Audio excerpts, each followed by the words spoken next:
Mis à part les contraintes juridico-financières soulevées par Denis Kadima dans sa feuille de route publiée au mois de janvier dernier, plusieurs autres éléments suscitent l'incertitude quant à la tenue des élections générales en 2023.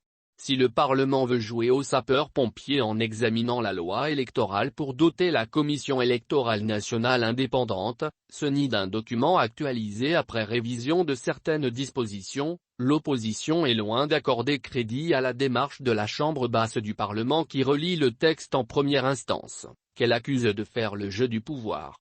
Le Front commun pour le Congo, FCC, principale opposition parlementaire, a claqué la porte de l'hémicycle de Linguala en signe de boycott de la plénière consacrée à l'examen de la loi électorale à réviser. Il faut noter ici que ce mécontentement constitue la face cachée de l'iceberg.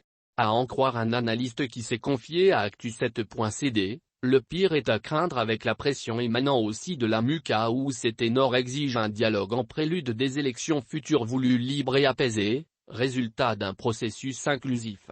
Option déjà sous examen dans la haute sphère politique du pays, souffle l'interlocuteur du média non aligné.